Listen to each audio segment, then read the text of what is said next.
ಸ್ನೇಹಿತರೆ, ಇದು ಮುನಿಯಪ್ಪ ಅಂತ ಕೋಡೂರು ಬೇರೆ ಓಕೆನಾ. ಎರಡಿದೆ, ಕೋಡೂರು ಅಂತ.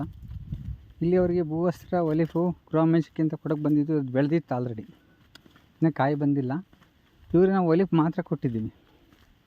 ಕೊಟ್ಟಿರೋದ್ರಿಂದ ಏನಾಯಿತು, ಸಣ್ಣ ಗಿಡ, ಇಷ್ಟು ಸಣ್ಣ ಗಿಡ ಮೂಲೆಯಲ್ಲಿದೆಯಲ್ಲ ಅದು 1 ಅಡಿ ಇದ್ದಿದ್ದು ಈಗ ನಿಮಗೆ 2 ಅಡಿ ಹೈಟಲ್ಲಿ ಬಂದಿದೆ.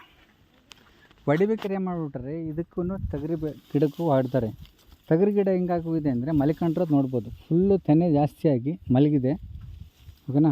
ಹೊಡಿಲಿರೋ ಜಾಗ ತೋರಿಸಿ ನೋಡಿ, ಉದ್ದ ಎಷ್ಟಿದೆ ನಿಮಗೆ. 1 ಮೊಳ ಕಾಣ್ತಾ ಇದೆಯಾ, 1 ಮೊಳ ಫುಲ್ಲು. ಇನ್ನು ಮಿಕ್ಕಿ ಮುಂದಕ್ಕೆ ಬಂದಿದೆ ನೋಡಿ, ಇನ್ನು ಇಲ್ಲಿವರೆಗೂ ಬಂದಿದೆ. ಇದಕ್ಕೆಲ್ಲ ಕಾರಣ ಏನಂತಂದರೆ ಗ್ರೋ ಮ್ಯಾಜಿಕ್ ಅಷ್ಟು ಕೆಲಸ ಮಾಡ್ತಾಯಿದೆ. ನಮ್ಮದು ಯಾವುದೇ ಔಷಧಿ ಕಾಣ್ತಿದ್ದಲ್ವಾ. ಇದ್ರಾಗಿರೋ ಹುಳುಗಳು ಇದು ಬರಬಾರ್ದು ಅಂತಂದರೆ ನಾವು MI ಫ್ರೋಡು, ಗ್ರೋ ಆ್ಯಂಡ್ ಸಿಟ್ರಾ ಹೊಡಿಬೇಕು. ಯಾವುದೇ ಒಂದು ಗಿಡ ನೋಡಿ, ನಾವು ಇದನ್ನು ಉತ್ತರ ಕರ್ನಾಟಕದಲ್ಲಿ ನೋಡ್ತೀವಿ. ಇಲ್ಲಿ ನಾವೀಗ ನಮ್ಮ ಜಾಗದಲ್ಲೇ ದಕ್ಷಿಣ ಕರ್ನಾಟಕದಲ್ಲೂ ನೋಡ್ಬೋದು. ಈಗ ನೋಡಿ ಸಣ್ಣ ಗಿಡ ಇದು, ಯಾಕೆಂದರೆ ಇದಕ್ಕೆ ಭೂವಸ್ತ್ರ ಹಾಕಿಲ್ಲ, ಬರೀ ಗ್ರೋ ಮ್ಯಾಜಿಕ್ ಕೊಡ್ತಾರೆ. ಈಗೇನಿದೆ ಇದು ಕಾಣ್ತಾ ಇದೆಯಾ, ಅದು ಇಲ್ಲಿ ಕರ್ನಾಟಕದಲ್ಲಿ ನಮ್ಮ ದಕ್ಷಿಣದಲ್ಲಿ ಯಾರೂ ಬೆಳೆದಿಲ್ಲ. ಇದೊಂದು ಗ್ರೋ ಮ್ಯಾಜಿಕ್ಕು ಮಾಡಿರೋದಕ್ಕೆ ಇಷ್ಟ ಆಗಿದೆ. ಕಾಣ್ತಾ ಇದ್ದಿಲ್ಲ, ಸುತ್ತ ಬರ್ತಾಯಿದ್ದೀನಿ, ಯಾವುದೇ ಇಲ್ಲ. ನೀವು ಫೋಟೋಶೂಟ್ ಅಂತನೂ ಅಲ್ಲ, ನೀವು ಇಟ್ಕೊಂಡು ನೋಡ್ಬೋದು. ಒಂದು ಗೇಣಿರೋದು ಒಂದೇ ತೆನೆ ಅಲ್ಲ, ಇದು ನೋಡಿ ಎಷ್ಟು ಬಾಗಿದೆ ಅಂತ ನೋಡಿ, ಕರೆಕ್ಟ್ ಅಲ್ವಾ. ಈ ಒಂದು ಗಿಡ ಜಿಯೋಪರೇಟ್ರಸ್ಸಿಂದ ಬೆಳೆದಿಲ್ಲ. ಇದು ಹೂವು ಈಗಾಗಿದೆ ನೋಡಿ, ಹೂವನೇ ಬಿಟ್ಟಿರಲಿಲ್ಲ ಅದು, ಇವಾಗ ಹೂವು ಬಿಟ್ಟಿದೆ. ಜಸ್ಟ್ ನೆಕ್ಸ್ಟ್ ಕಾಯಿ ಬಿಡೋಕ್ಕೆ ಸ್ಟಾರ್ಟ್ ಆಗಿದೆ. ಇದು ಒಂದು ಹೂವು ಬಿಡದೇ ಇರೋ ಗಿಡ, ಹೂವು ಬಿಡಿಸಿದ್ದೀವಿ. ಈಗ ಕಾಣ್ತಾ ಇದೆಯಾ, ಇಲ್ಲಿ ಎಷ್ಟು ಹೈಟ್ ಬಂದಿದೆ, ಫುಲ್ಲು ದೊಡ್ಡ ಗಿಡ ಇದು. ಇದು ಸರಿ ಕೆಳಗೆ ಬಿದ್ದೋಗಿದೆ.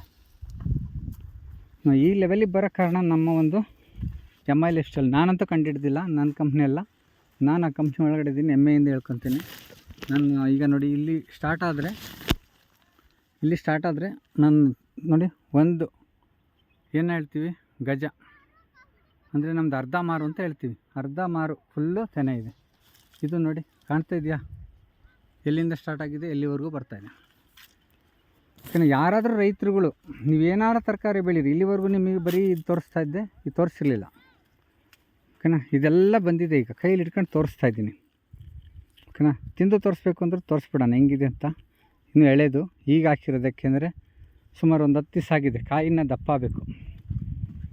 ಒಳಗಡೆ ಇಚ್ಚಿಕ್ತಾ ಇದ್ದೀನಿ, ಒಳಗೆ ಕೋತಿ ನೋಡಿ ಪ್ರೆಸ್ ಆಗುತ್ತೆ, ಕಾಣ್ತಲ್ವಾ. ಕಾಯಿಗಳು ಮತ್ತು ತುಂಬ ಚಿತ್ರಾನ್ನ ಆಗೋಗ್ಬಿಟ್ಟಿದೆ, ಸಖತ್ತಿದೆ ರೀ. ತುಂಬ ಖುಷಿ ಆಯ್ತು ಇವತ್ತು ನನಗೆ ತೋಟಕ್ಕೆ ಬಂದಿದ್ದಕ್ಕೆ. ನೋಡಿ ಇದೂ ನಾನು ತೋರಿಸ್ತಾಯಿದ್ದೀನಿ, ಕೈ ಸಿಕ್ಕಿರೋಲ್ಲ ತೋರಿಸ್ತಾಯಿದ್ದೀನಿ. ಅರ್ಧ ಮಾರು ನಾವು ಹೂವು ಹಾಕ್ಬೇಕಾದ್ರೆ ಅರ್ಧ ಮಾರು ಹಾಕ್ತೀವಲ್ಲ, ಅರ್ಧ ಮಾರು ಇಲ್ಲಿಂದ ಹಿಡಿದು ಇಲ್ಲಿವರೆಗೂ ಇದೆ. ಸ್ನೇಹಿತರೆ, ಏನು ಚಿಂತೆ ಮಾಡೋಕ್ಕೆ ಹೋಗಬೇಡಿ. ಯಾವುದೋ ಕಂಪ್ನಿ ಯಾವುದೋ ದೇಶ ಬೆಳೆಯೋದು ನೋಡಿ ನಮ್ಮ ದೇಶದಾಗಲಿ ಈ ಥರ ತರಿಸಲ್ಲ, ನಮಗೆ ಬೆಳಿಬೇಕು ಅಂದರೆ ಯಾರು ಕೊಡೋಲ್ಲ ಅಂತ ನೀವು ಹೇಳ್ತೀರಾ. ಬಂದಿರೋದನ್ನ ಬಳಸ್ಕೊಳ್ಳೋದಕ್ಕೆ ಯಾರೂ ಮುಂದೆ ಬರೋಲ್ಲ.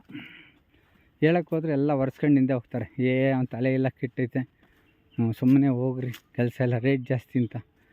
ನೀವು ರೇಟ್ ಜಾಸ್ತಿ ಅಂದರೆ ಇಷ್ಟೊಂದು ಫಲ ಕೊಡುತ್ತಾ, 100-200 ರೂಪಾಯಿ ಥರ ಗೊಬ್ಬರದಲ್ಲಿ ಎಂಡೆ ಆಗಲ್ಲ. ಇವರು ಇಲ್ಲಿ ರೈತರುಗಳು ಏನು ಒಂದು ಎಕರೆಲಿ ಬೆಳೀತಾರೆ, ಇವರು ಬದಿನಲ್ಲಿ ಹಾಕಿ ಬೆಳೆಸಿದ್ದಾರೆ.